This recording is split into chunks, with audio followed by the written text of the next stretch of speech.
Damon Cole had $3.50 in his pocket and one meal left for the day. Not one meal left for the week. One meal left for the day. A sandwich and a bag of chips from the corner store on 5th and Garfield. That was breakfast, lunch, and probably dinner, depending on how the rest of Tuesday went. He was 19 years old, working nights at a warehouse on the south side of Milwaukee, and living in an apartment where the heat worked sometimes and the hot water worked less. He sat on the bench near the east entrance of campus and opened the paper bag. He unwrapped the sandwich. He looked up, and he saw her. She was sitting on the low wall across the street. Maybe 18, maybe younger, it was hard to tell. Thin in the way that said this wasn't new. Still in the way that said she had learned to be. She wasn't looking at him. She was looking at the food in his hands.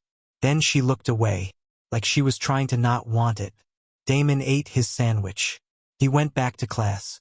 She was there the next day. Same wall. Same stillness. Same eyes that found the food and then looked away before anyone could notice they had looked. He ate. He went to class. Third day. Terrence was with him. They had pooled what they had, $1.25 and $2.25, and bought 2 sandwiches from the cart near the library. That was it for both of them until payday. Terrence saw her. He said, "Don't." Damon said, "I didn't say anything." Terrence said, "You don't have to. I can see it on your face. Listen to me. You've got 1 sandwich and 36 hours before you get paid. You cannot feed a stranger and yourself on 1 sandwich. This is not your problem." Damon looked at his food. He looked at her. Terrence said, "She's not going to remember you. She's not going to thank you. You're going to go hungry tonight, and she's going to be right back on that wall tomorrow." Damon looked at his food one more time. If he gave it away, he wasn't eating until payday. That was real. That was tonight and tomorrow morning, and the warehouse shift tomorrow night on an empty stomach. That was the actual cost of what he was about to do. He stood up. Terrence said, "Man." Damon was already walking. He crossed the street knowing every word Terrence had said was true. He crossed it anyway, not because he had found a better calculation, because he could not sit on that bench with food in his hands and watch someone go hungry and still recognize himself afterward. He stood in front of her. She looked up at him. Eyes sharp, proud. The kind of eyes that had made a decision a long time ago that they were not going to ask anyone for anything. He put half his sandwich on the wall beside her. She looked at it, then at him. She said, "I don't need your pity." He said, "Good, because I'm not offering any." He sat down on the wall a few feet from her. He said, "I ordered too much. I can't finish it." She looked at the sandwich, then back at him. She knew he was lying. He knew she knew. Neither of them said a word about it. She ate. He ate what was left of his half. They sat in silence for 8 minutes. 8 minutes of 2 people pretending nothing significant was happening, which was the only way anything significant could happen at all. Then he stood up, picked up his bag, and went back to class. Terrence was still on the bench. He watched Damon sit back down without a word. Then he said, "You're an idiot." Damon said, "Probably." He went to class hungry. He did not regret it. He came back the next day, and the day after that. Every single day without exception. Sometimes it was rice in a container from the apartment. Sometimes bread and peanut butter. Sometimes a full meal from the cafeteria on the days he'd picked up an extra warehouse shift and had real money. Once, on a week when the warehouse cut his hours, the corner store wouldn't extend his tab, and the apartment had nothing. It was a bag of chips. Just chips. He put them on the wall in front of her anyway. She looked at the bag, then at him. She said, "This is all you have, isn't it?" It wasn't a question. He said, "I had a big breakfast." She almost smiled. It was the first time he had seen anything close to one. He filed it away without knowing why. The seasons changed around them. He showed up in the October cold, in the November frost, in the full Milwaukee winter where the wind comes off the lake like it has a personal grievance. He showed up when it was 31 degrees and the bench had ice on it. He showed up the morning after a warehouse shift that had gone until 4 a.m., still in yesterday's clothes, with exactly enough energy to cross a street. He always had something with him. Even when it wasn't much, it was always something. She noticed, not by saying it, by being there before he arrived, waiting instead of arriving after, by eating more slowly, like she'd stopped calculating whether it was the last time.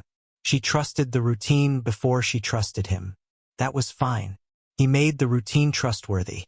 Every single day he made sure it was. They started talking. Not deep things at first. The weather. Which professors were actually worth the hour. The parts of Milwaukee that changed at night and the parts that didn't. Small things. Safe things. Then one afternoon, a Wednesday, the sky doing that particular Milwaukee gray in October, she said something quietly, almost to herself. She said, "My mom got remarried." A pause. She said, "Her new husband doesn't really, he's just not." She stopped. She said, "Some days there's just nothing at home. No food. Nothing. I never wanted anyone to know that." Damon didn't say I'm sorry. He didn't say that's terrible. He didn't press her for more. He just pushed the food a little closer to her. He said, "Know what? You're just eating lunch." She looked at him for a long moment, like she was checking whether the kindness came with a cost, the way most things did. Didn't. She ate. A week later she told him her name. She said, "I'm Simone." He said, "Damon." She nodded like it fit something she'd already suspected. It rained the following Friday, a real Milwaukee rain, cold and sideways. He found her under the narrow overhang of a closed shop 2 blocks from campus, trying to stay dry. He said, "Come on." He walked her to a covered spot near the campus canteen. Warm enough, dry enough. They waited out the rain together. She was looking at her slippers, the sole on the left one separating. She said, "My mother used to say something to me, before everything changed." He waited. She said, "Never lose your dignity, even when you lose everything else." She said it carefully, like she was handling something that could break. The last good thing she had from the woman her mother used to be. He didn't rush past it. He said, "She sounds like she was right." Simone looked at him. She said, "She was," before she forgot it herself. They sat there while the rain ran off the overhang, neither of them filling the silence, because the silence was doing something neither of them could have said out loud. It was enough. He bought her new slippers from the discount store on 3rd Street. $5, the last 5 he had until Friday, and put them on the wall without saying a word about it. She looked at them, then at him, then she put them on. She said, "You didn't have to do that." He said, "The old ones were going to cause problems." She said, "Damon." He said, "It's just slippers, Simone." He never told anyone, not even Terrence. She was smart, sharper than she let most people see. The kind of intelligence that only surfaces when someone finally feels safe enough to stop hiding it. She had opinions about money, about systems, about the way power arranged itself quietly so you never noticed it was arranged at all. She had read more than anyone he sat next to in class. She said once, on a cold December afternoon, that she had wanted to study business, that she had a plan, that she had been building toward something before her mother's situation took the scaffolding down. He said, "Plans don't expire." She looked at him. He said, "You're still here, aren't you? You're still in school." She said, "Barely." He said, "Barely counts." She was quiet for a moment. She said, "Why do you keep going? The shifts, the classes. Why?" He said, "Because my mother worked 2 jobs for 18 years to get me here. So I keep going." She said, "That's a good reason." He said, "What's yours?" She looked at the wall they were sitting on. She said, "I don't want to disappear." He said, "You're not going to disappear." She said, "You don't know that." He said, "No, but you're still here. That's evidence." She ate the rest of her food. He went to class. He thought about what she said for the rest of the week about disappearing, and about what it meant that she was still fighting it. There was a day in the 2nd semester, February, bitter cold, when he came to campus and had absolutely nothing. No food, no money, nothing. The warehouse paycheck hadn't cleared. He sat on the bench and looked at the wall across the street. He pulled a napkin from his pocket. He sat there feeling the specific weight of having nothing when someone is counting on you to have something. He took a pen from his backpack. He wrote 3 words. He walked across the street and put the napkin on the wall in front of her. She looked at it. "You'll be okay." She looked at him. He said, "I'm sorry. I've got nothing today. I'll have something tomorrow." She didn't say anything immediately. She looked at the napkin. She picked it up, folded it carefully, like it was something that mattered, and put it in her pocket. She said, "Thank you, Damon." He went back to class. He forgot about the napkin before the week was out. Life kept moving. There was always something more urgent pressing from behind. He had no idea she would carry it for the next 11 years. The last Tuesday arrived without announcing itself, which is how the worst lasts always come. He brought rice and beans in a container. She ate. They talked about an economics exam, and she was sharper in that conversation than most people he sat next to in actual class. Opinions about trade policy that were specific, informed, and original. He told her she should be in the room where those decisions got made someday. She said maybe and looked out at the street when she said it. Not dismissively but thoughtfully, like maybe was a real possibility she was turning over in her hands. He went back to class. He didn't know it was the last time. Wednesday. She wasn't there. He sat on the bench, waited, ate alone, went to class. Thursday. Friday. The wall was empty. The week after. Empty. He started bringing food anyway. Sitting for 20 minutes. Waiting longer than made sense. He asked around. Nobody knew a girl named Simone. Nobody had noticed her the way he had noticed her, which told him something about how well she had learned to move through the world without being registered by it. 3 weeks. He stopped bringing extra. But he never stopped looking at that wall. Every single time he passed it, on the way to class, on the way home, through the rest of that year and the next, he looked, just for a second. The way you check a place where something used to be, even after you've accepted it's gone. There was one afternoon, about a month after she disappeared, when he found himself at the corner store buying 2 sandwiches without thinking about it. He was already at the counter before he caught himself. He stood there for a moment looking at the second one. Then he put it back. That happened twice more before it stopped happening. He never fully accepted it was over. That part stayed open. That was 11 years ago. Milwaukee. Present day. The van said Cole Plumbing Services on the side in blue letters, a little faded on the right where the afternoon sun hit it every day in the parking spot outside his apartment on North Sherman Boulevard. There was a dent on the rear left panel. He kept meaning to get it fixed. Damon Cole was 30 years old. He had graduated from UW Milwaukee with a business degree, transferred after community college, worked his way through, took 5 years instead of 4. After graduation, 8 months of applications that didn't call back. 4 months of interviews that chose someone else. 2 months of quiet freefall. Then he got his plumbing certification. Not because he had dreamed of it, but because he was good with his hands, the program was affordable, and a man named Mr. Greer in his building had taken a chance on him. 4 years later, Cole Plumbing Services was his. Small, honest, reliable. His clients used that word the way they meant it as a compliment, and he received it the way you receive a compliment that is true but not quite large enough. He was not bitter. He was not broken. He had just gotten quieter than he used to be, the kind of quiet that settles in when the version of yourself you liked best has been waiting a long time to be needed. He made coffee, drank it standing at the counter. There was a photo of his mother on the wall. She was smiling in it, the way she smiled when she was making things look better than they were. He had that same smile, knew it, didn't entirely mind. He rinsed the mug, picked up his tools, and went to work. The East Side job was the afternoon booking. Nice neighborhood, old trees, long driveways, lawns cut with the precision of people who believe small things matter. He pulled up, checked the address, knocked. The door opened fast.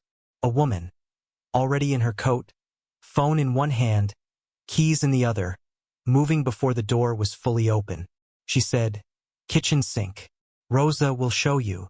She was already past him, headed for the car. Over her shoulder, "Lock up when you're done. Rosa has the key." The car backed out. Gone. Damon stood in the driveway for a moment, shrugged, went inside. Rosa was a small woman in her 50s who had clearly been managing that house for years and had the quiet authority of someone who'd earned every square foot of it. She showed him the sink, a degraded seal, a connector that needed replacing. He'd seen it 100 times.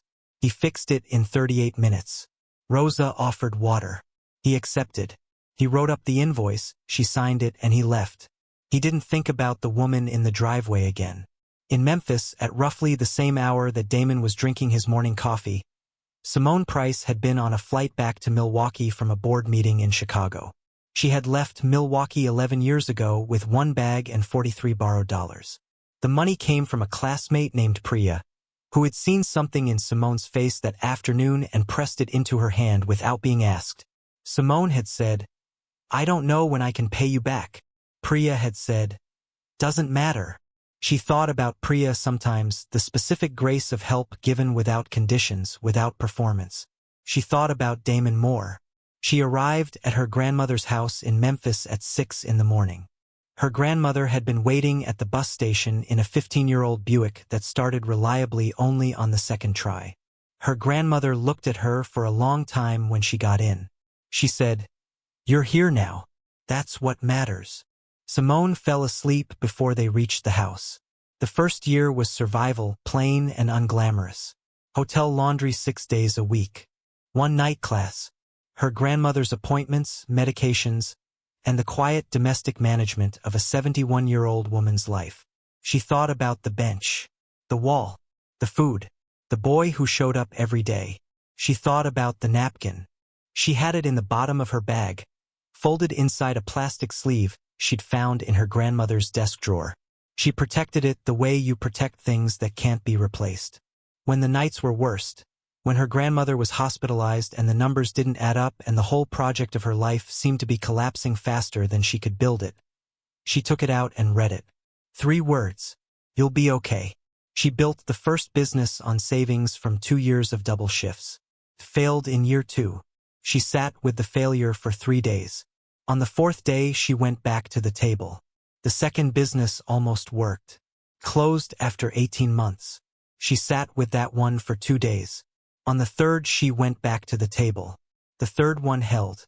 By the morning she landed back in Milwaukee. Simone Price Enterprises had 300 employees, a building on East Wisconsin Avenue, and that folded napkin in a clear stand on her desk. Nobody who worked for her knew what it said. She never explained it. Some things don't need explaining. Some things just need to be where you can see them. 2 weeks after the East Side job. Saturday afternoon. Mayfair Mall. Damon was picking up a fitting for a Monday job. The hardware store near his apartment didn't carry the right size. He got what he needed and headed back toward the parking garage. He stepped into the elevator. Pressed level 3. The doors began to close. A hand came through the gap. The doors reopened. A woman stepped in, slightly out of breath, shopping bag in hand. She moved to the far side without looking at him and pressed level 2.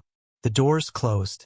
Damon glanced at her the way you glance at people in elevators, brief, reflexive, not really seeing.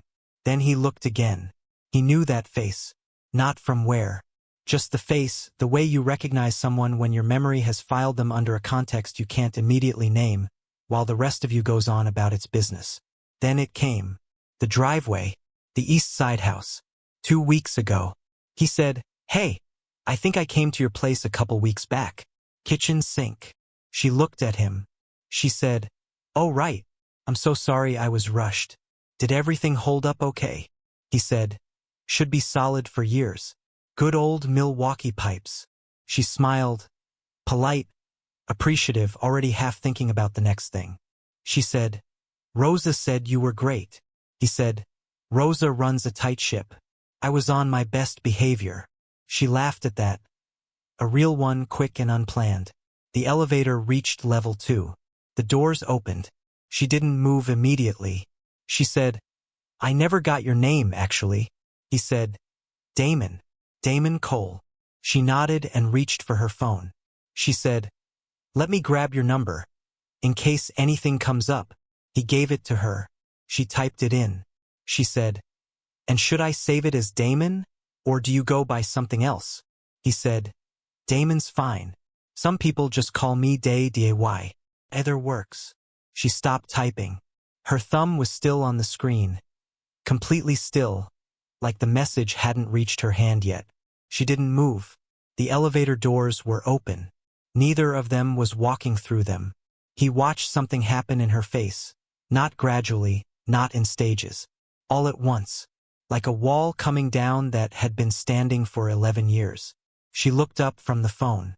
She looked at him.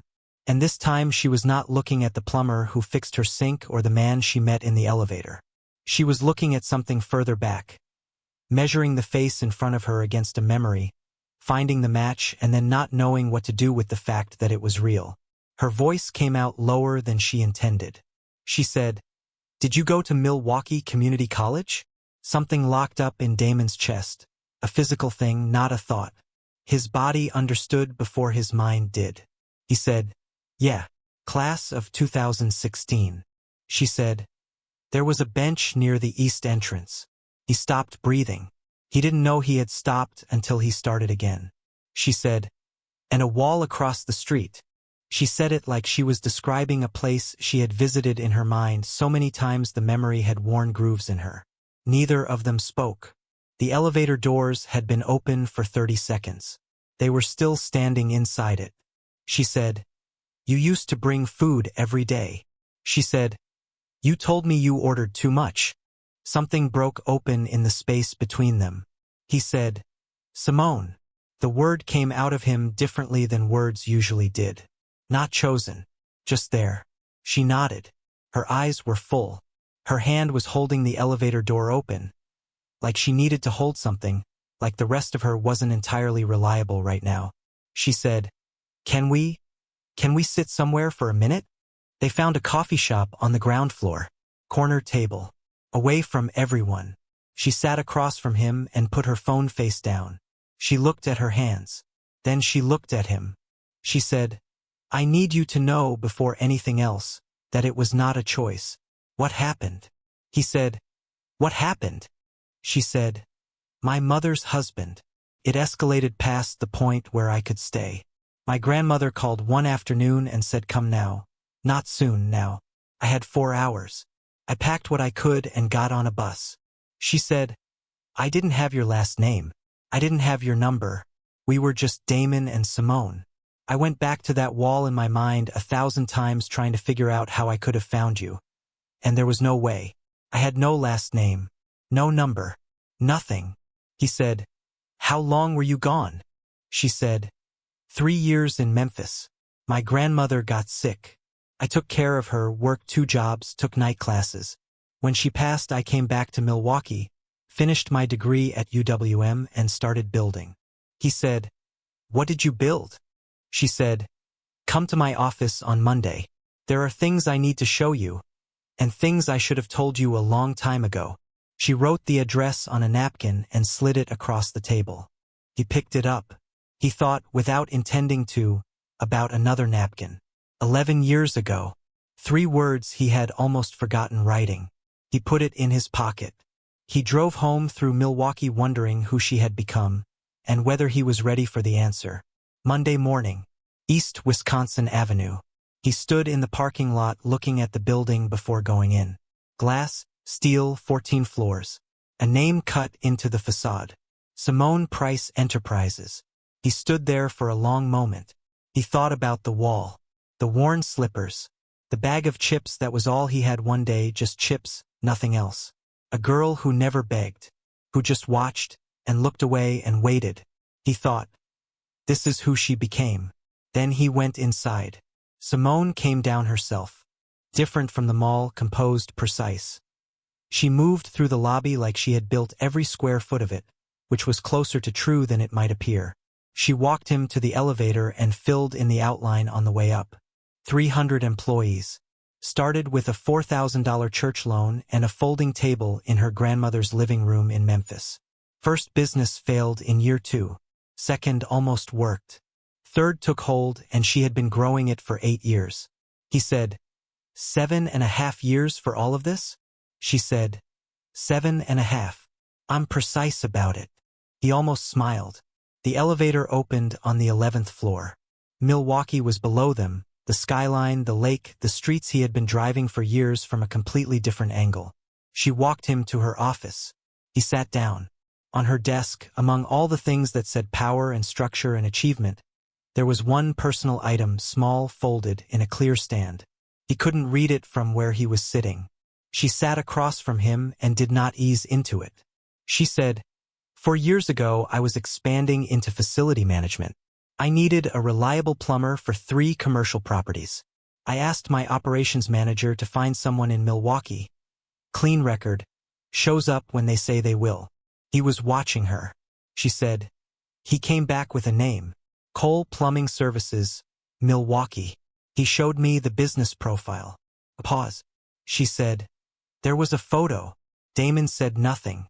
She said, "I knew immediately. I sat at my desk for 20 minutes. Then I called him back and said give them the contracts." He said, "Simone." She said, 3 buildings. 8 months of work. Invoices paid in 2 weeks, every time. You never knew." He was very still. She said, 2 years ago, March, you were behind on the van financing. 11 days before repossession." He said, "How do you know about that?" She said, "I had someone make 3 months of payments. You probably thought it was a bank error." He said, "I thought it was a bank error." She said, "It was me."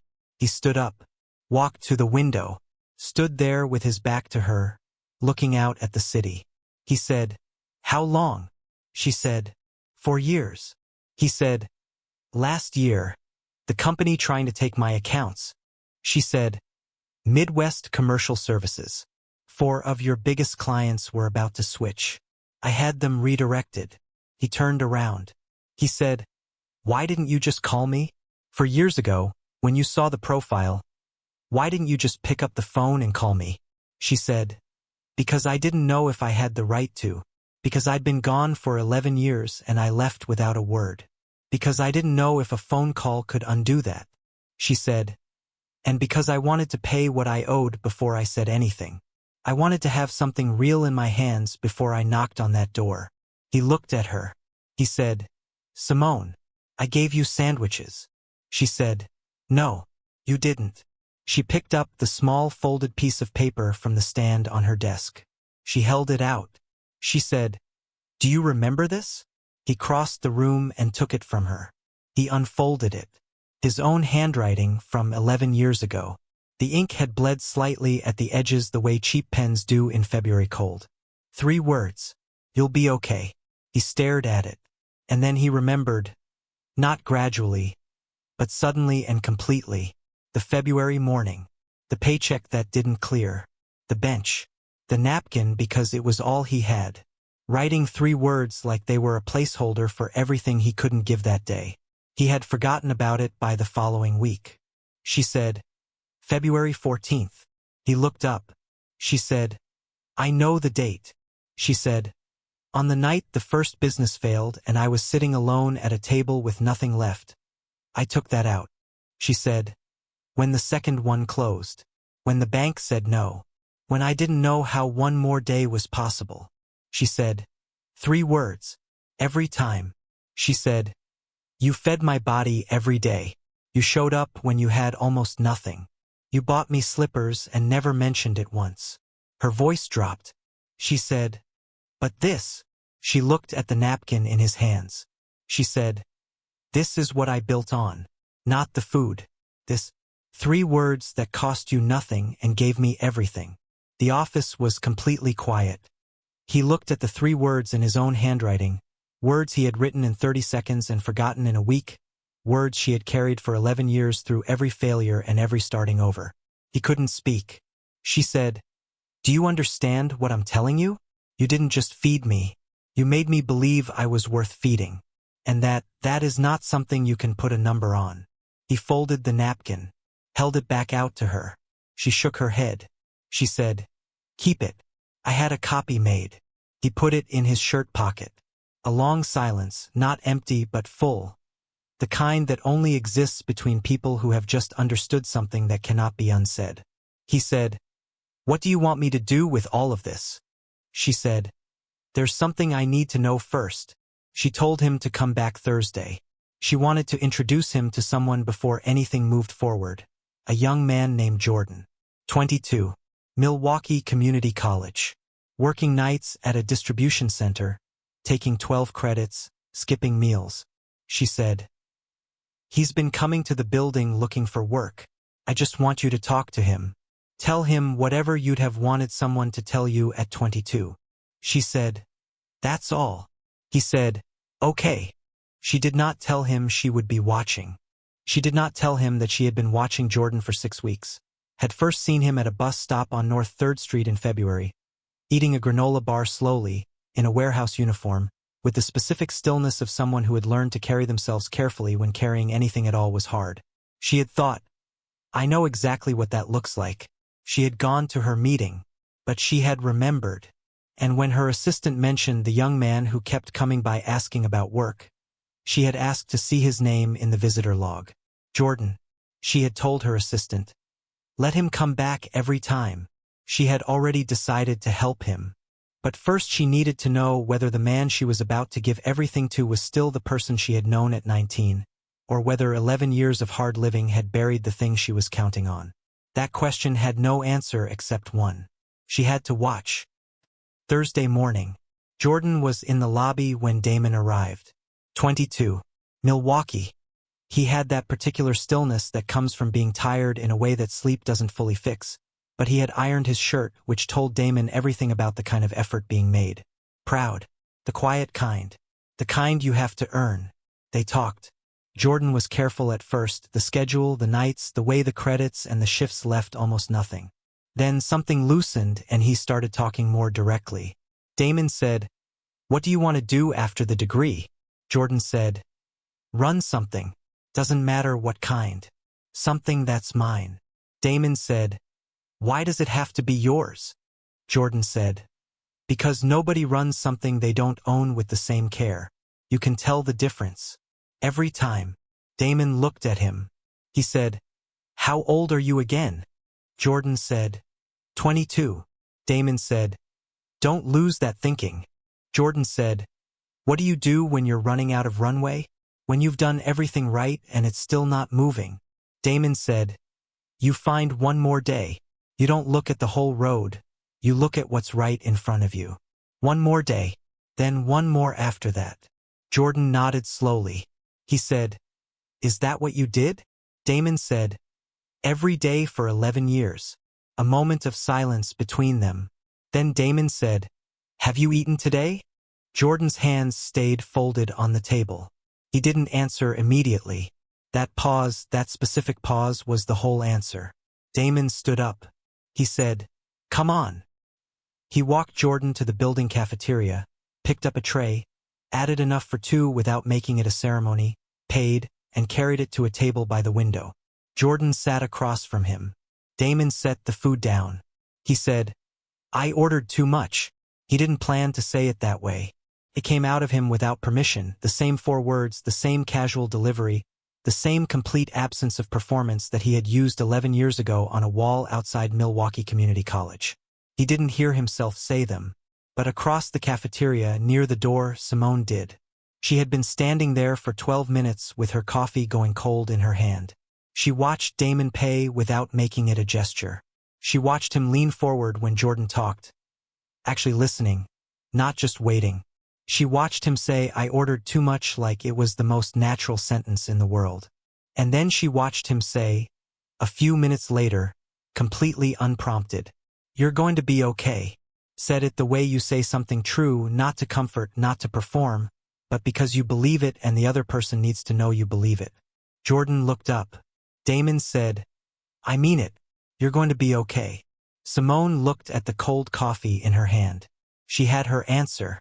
She walked back upstairs, picked up the phone, and called her assistant. She said, "Full company meeting. 3 o'clock. Everyone." She called Damon back to her office at 2. She said, "I was in the cafeteria." He said, "I saw you on the way out." She said, "You saw me." He said, "About 10 minutes in." She said, "And you kept going anyway." He said, "Simone." The kid was hungry. She looked at him for a long moment. She said, "You never lost it." He said, "Some days I did." She said, "No, you lost the belief that it mattered. But you never lost the instinct. I just watched you feed a 22-year-old boy the exact same way a 19-year-old you fed me, and you didn't even notice you were doing it." He was quiet. She said, "Did I pass?" He said it before she could. She laughed, surprised, genuine. She said, "You more than passed." She told him about the expansion, facility management across Wisconsin, commercial properties, schools, office buildings, a plumbing and maintenance partner she could trust completely. She was offering Cole Plumbing Services the anchor contract. Enough work for 7 people. Enough stability to build something real. He was quiet for a long time. Then he said, "I can't just, Simone. I can't accept something this size because of..." She said, "Because of what?" He said, "Because of sandwiches. I can't let that be why." She said, "It's not why.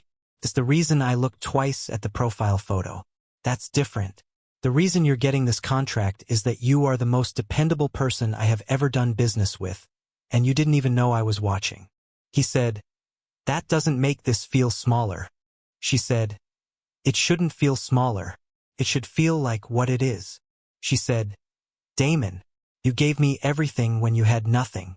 I am giving you something now that I have everything to give. This is not charity. I don't do charity. This is the most overdue invoice in the history of Milwaukee, and I am finally in a position to pay it." He looked at the napkin still in his shirt pocket. He said, "I wrote 3 words on a napkin and forgot about it in a week." She said, "And I built 11 years on them."